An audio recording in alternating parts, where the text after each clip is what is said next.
Hey, what's going on, everybody? Thank you so much for joining me for today's episode.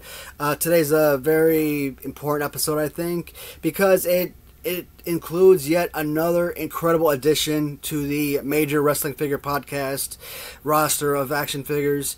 So this particular character is someone that was previously released. He was released in Wave 3 originally, but that one was more of a manager type or kind of like a podcast type. I remember seeing him in that outfit, particularly during one of his interview sessions during said podcast. So this is more of a battle-ready, in-ring gear type of action figure. And instead of just kind of giving this big opening statement, let's just dive right into the figure, man. It's a pretty incredible one. We are talking about Nature Boy Ric Flair.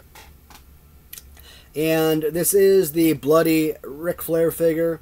This is one of 1,000, so one of the more rare figures. If you guys haven't already done so, please get onto the Major Wrestling Figure Podcast website. The Big Rubber guys, purchase this figure as quickly as you can, because once they sell out, you know it's going to sell for an absolute fortune. You're probably looking at hundreds and hundreds of dollars on Mercari, Etsy, eBay especially. Thing about eBay, man, because eBay's stupid selling fees, people have to overcharge you on eBay to get the price that they want, and it sucks. That's a discussion for another video, but it's annoying. I know why people do it, because I sell too. I understand the concept, but it's aggravating, and I'm forced to do it myself. I have to charge more than what I feel the figure is worth. But if I want to get $50 for something, you know, I can't just sell it for $50. I have to sell it for like $65, because once eBay takes out their seller's fees, $65 turns into $50. So let's just dive right into the individual figure. This is the Ric Flair loose figure. I bought a number of these pieces. I picked up 4 of them. I thought I only ordered 2. I must have like hit 2 and then backed out, hit 2 again or something, because 4 of them came in today. And that's like, man, that's a few $100s at least that came out of my credit card. I'm like, damn. I gotta do some major selling on eBay to make up for that. Luckily, today, as of this filming, today's Saturday, so yeah, luckily I did make a number of sales on eBay today, so I'll be able to make that payback onto the card for that. So this is so freaking creepy. I love it. I tell you, man, I love seeing like these bloody figures, and it's like one of those reasons why the Legends of Professional Wrestling figures meant so much to me. But yeah, you had the non-bloody versions of the figures, but you also had the bloody figures. And I always said it kind of incorporated my love of horror, and then it included both wrestling. So it was a nice mishmash of 2 different genres, wrestling and horror, or sporting events and horror. So now this right here, I believe this was WrestleMania 8, or WrestleMania 8, 1992, with Ric Flair and Randy Savage. And I said before, I'm surprised that Randy Savage let the events occur that happened after that match when Ric Flair planted one on Elizabeth, because it wasn't just theatrics, okay? Randy Savage was actually very protective of Elizabeth in real life as well. So whenever he kind of pushed Elizabeth back and kind of wanted to keep men away from her and everything in the locker room, all that wasn't just acting. That was real life attitude, overprotectiveness. And having freaking Ric Flair, man, freaking trying to make out with your wife in front of millions of people, I am surprised that Macho Man didn't beat the snot out of him back in the damn locker room for that. Trying to pull that crap. Or if it was always planned ahead of time, I'm surprised that he would have allowed that. Like, he would have had some say so. So I don't care if it was just like fake, like maybe they kind of like blocked it like this or something. I don't know, but from what I saw in the video, it looked like it was full on. So So I said with the Series 3 Ric Flair, I remember when I first saw the pictures of the clothed Ric Flair, I'm like, this doesn't look really good. I'm not a huge fan of it. And then when I got the figure in, I went over it, I'm like, you know what? This isn't so bad. This actually is a really nice figure. But I know a lot of people didn't like it because simply they don't like the clothing accessories. Me, I don't mind it. I love it when figures are clothed. I think figures like the Vince McMahon from LJN, take that away. Take away the fact that he's an announcer. Okay, fine, move on. Harley Race, horrible figure. The figure is so much better only because he's got that built-on shawl jacket thing. Honky Tonk Man, if he was just a figure with just trunks or just simply black pants or something and bare chest, whatever, would have had the same appeal? No. But same thing with the $1 Million Man. But the clothing, it gives them that added aesthetic. So I really love that aspect. I'm trying to think about some other figures up there. Think about Ricky Steamboat, right? Okay, I get it. The whole black pants ninja thing in the 80s, that was his gimmick. But let's say this was made in the 90s. If that was all they gave him, but in the 90s they gave him like the whole dragon look like you got from Hasbro, I think that's awesome. You see that resin Ricky Steamboat figure I have, where he's actually the Ricky the Dragon from Hasbro era? That's one of my favorite LJN figures. And if I ever do my favorite LJN tournament for a third time, that figure could potentially win the entire tournament. That is how good how much I appreciate and love that figure. Because it's a fantastic look. So I wasn't against the idea of putting out a clothed Ric Flair out. It just gives you something different. When I kind of look at this figure, fantastic look, great fighting pose. And again, when you kind of get like a figure like this in, you kind of pick up another figure. You kind of like beat up against, just see the feel a little bit, and you can already tell you're gonna have a lot of enjoyment with this. A lot of us, 99% of us, are not going to sit there and wrestle with this. We're not giving this to any kids to play with or anything like that. We're collectors, and we want these for display purposes, right? But for those, and I'm pretty sure at some point in my life, I may want to start sitting down because, let's be honest, I am jealous of those guys that are out there making their own wrestling matches and having fun. I'm like, damn, you guys are killing it. I'm like, shoot. Because I really didn't have a long life of play with wrestling figures. I had maybe a couple of years that I could actually recall. And it's not like I was sitting there playing every single day. It was like, hey, I'm bored. Let me go upstairs, bat around the figures for 10 minutes or something, and I'm done. Or have myself a Royal Rumble match. 15, 20 minutes later, it's over with, type of deal. You weren't sitting there, at least I wasn't sitting there for no 45 minutes to an hour, 2 hours playing with wrestling figures. So those 2 years, 3 years, 4 years, however long I actually, play with wrestling figures. So I kind of feel like I have a lot of time to make up with. And when I actually did sit down in here and actually kind of put up together a Royal Rumble match, some guys have been asking me to kind of do my own little wrestling match, and I did film one. Actually, I filmed a couple, and each one lasted well over an hour, but the video was so freaking long that I wasn't able to transfer it from my phone to the hard drive, and it's too big, so I couldn't transfer it from the phone to YouTube, and it was too big. I couldn't transfer it from the phone to the hard drive, so it was wasteful. And I tried filming it on the computer the first time, and it just didn't look right. So, plus I'm not like my buddy Jason who actually does the commentary and actually does really right. The way that I got I don't know, man. I was like doing like play by play of what's happening with the right, instead of doing like actual conversation and whatnot. So, or bone breaking action, man. When he does his videos, killer, man, killer commentary.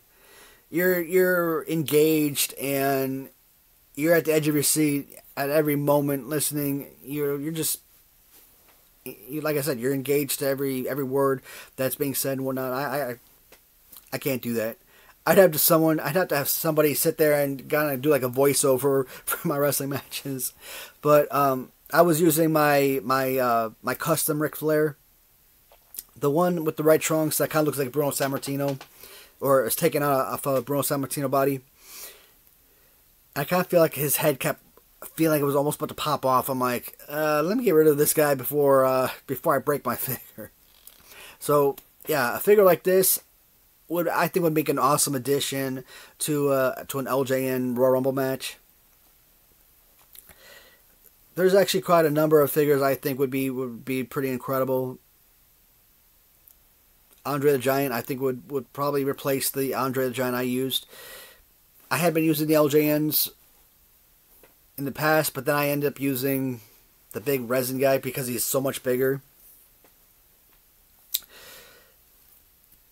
Trying to think what else, man.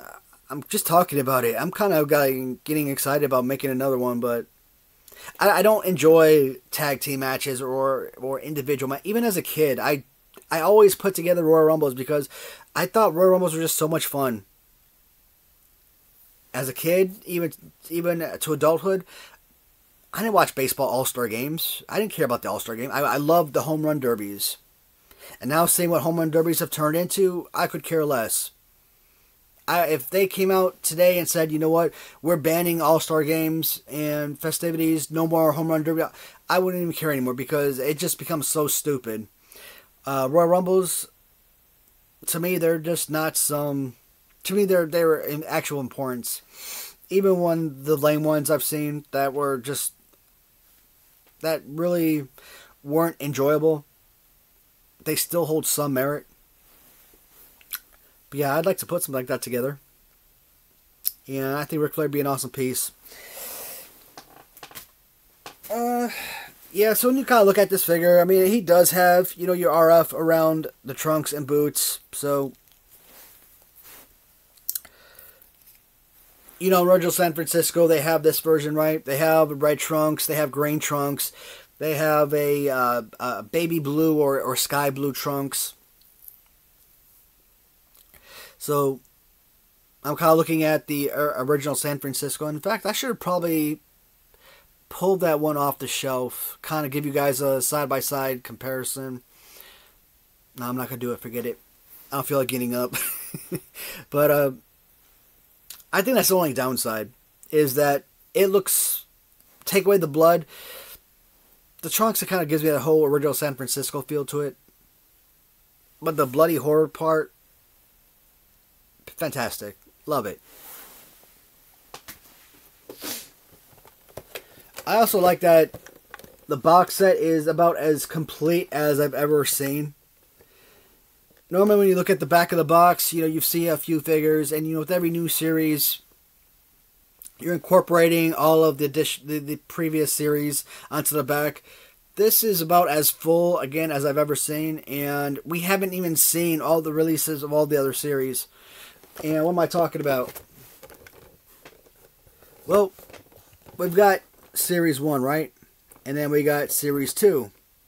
Then we got Series 3. Bam. All right there. Series 4, both black strap and blue strap on Andre, as well as Macho Man. Series 5 we just got in recently with the British Bulldogs. Series 6 with Hacksaw, Barry Windham. Or, excuse me, not Barry Windham. What kind of drugs am I smoking? Magnum TA, Dusty Rhodes, and Jim Duggan. I think there's two Jim Duggans. I think there's a original Jim Duggan, like you see on here. I think there was also like a American flag painted face Jim Duggan.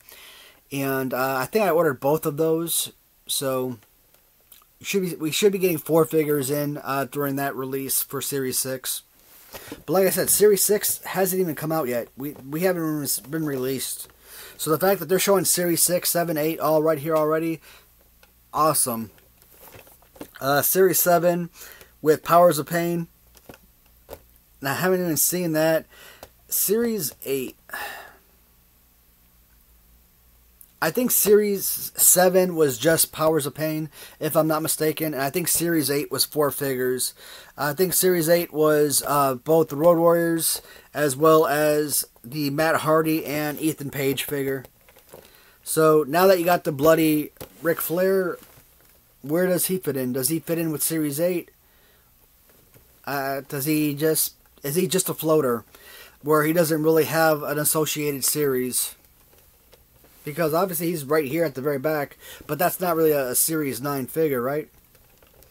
Unless he is considered Series 9 and he's just the first of Series 9 releases. But yeah, this roster, it is building up quickly. I mean, they've been out, what, a couple years now? And their roster is building up super fast. What I like about Major Wrestling Figure Podcast as well, I mean, Random Treasures, they're doing their thing to try and put out their customs, but at the end of the day, they are customs. They're not licensed figures. So they come out with maybe one figure every couple months or so often. At least when you do get Major Wrestling Figure Podcast, you're getting 2, 3, 4 figures at a time. And yeah, I could sit there and argue that when you're pre-ordering these figures, it takes like a freaking year to get them in, which is terrible. Zombie Sailors, Grapplers and Gimmicks, I hate that these companies do that. They make you wait like 8 months to a year to get your figures in. How many pre-orders do we have for like Series 5, 6, 7, 8? So when these figures do get released, they're all being released like almost back-to-back months.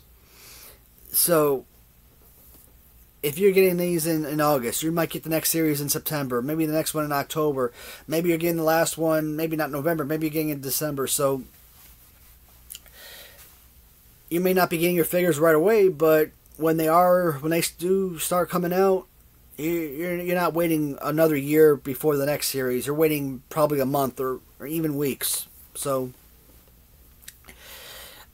I do like that aspect. I like the aspect that that they are putting out these series relatively quickly, and so you are able to build your roster super quickly. Is this line going to continue forever? I mean, I don't see it going 6 years down the road, to be honest. I think the original LJN line had like what, 72, 80 figures, somewhere around there when you throw in the variants. So I think if Big Rubber Guys ends up with somewhere around 50 figures, I think that's going to be a solid run for them. Hey, they could be out 20 years from now and 400 plus figures. I don't know. I could be wrong. I don't think that they're going to want to go that long. Just my personal opinion. But as long as they keep putting out the figures, I will keep buying them. Again, when you first get these figures, you're looking at about, what, $50? So they're fantastic figures. They go for a great cause. They're licensed figures. They're going back to the estate of the family. And $50 for some of the best quality figures. You're not paying vintage prices for modern day figures. And that's the most important thing for those who are living on a budget. I mean, you don't have to be living on a budget. You can be freaking Bill Gates out there. I mean, saving money is not necessarily a budgeted thing, so it's the reason why Major Wrestling Figure Podcast, why they have one of my highest recommendations. So their figures are absolutely incredible, and I consider them to be LJN, right? So when I talk about my favorite toy lines, I say obviously Hasbro number 1, LJN number 2, but Big Rubber Guys.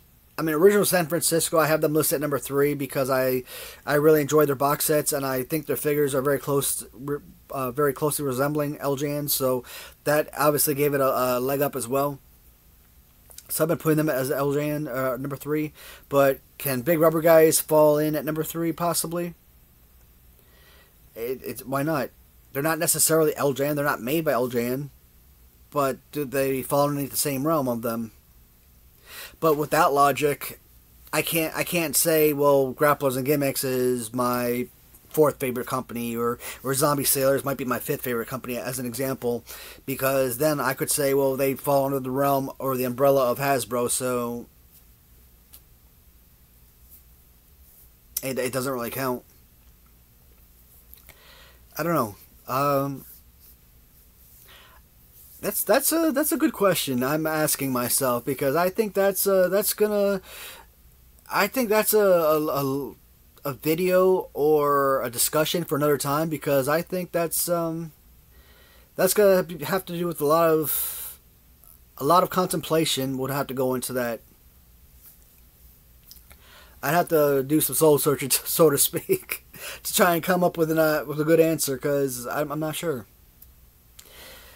I think right now they don't have enough figures for me to say yes or no whether or not I'd budge them up that list.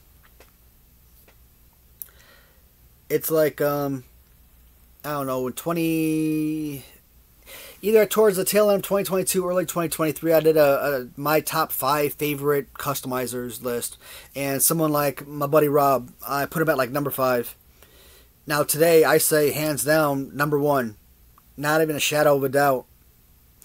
But at the time, I think I had like five figures that I bought from him that were, 5 things I customized. So it was more about quantity at that time, not that I necessarily valued these other figures more. It's just that I just didn't have enough to compare. If this guy had 50 items that I bought, and this guy has 5, it's just unfair to say, hey, this guy I rate higher when I bought less items. So, but nowadays, shoot, I've got like 10 million Hasbros and Galoobs and LJNs and everything else under the sun. So I can, not even a shadow of a doubt, Mark Hackenberg, one of the best damn customizers I've seen of LJN figures, period. So, yeah, there are certain people that I rate very high. I think when the time comes and these guys hit probably 30 figures, 40 figures, yeah, I feel like this could move up on my list of all-time favorite action figures or toy companies or whatnot. So, how long am I going to be a collector? I don't know. I've only been collecting 3 years. Less than 3 years. So, it's not like I got into this when I was 20 years old or something. So, collecting for me is still brand new. So, 20 years from now, you could say, okay, you're pushing 60. Or let's round it off, call it 60. 20 years from now, I mean, that's still relatively early for me, I think. Most people spend a lifetime collecting, 40, 50 years, so I could be into this for a very long time. Space is obviously an issue. Finances obviously come into question, but for the right items, yeah, I could see myself continuing to pick stuff up. I don't know what kind of tangents I always go on. Has nothing to do with the video itself, but I don't know. Sometimes I really enjoy talking to you guys. So, guys, that's it for this video. Monday. Well, today, yeah. So Tuesday, I don't have anything planned right now. Maybe I'll throw out like a you laugh, you lose video or something. Yeah, I gotta go. I don't know. Maybe I gotta scroll through Facebook or TikTok or something and find a new topic of discussion or something. But that's I don't have anything planned next week as of right now. So, guys, thank you so much for watching. Leave a comment if you'd like, and until next time. Goodbye, everybody.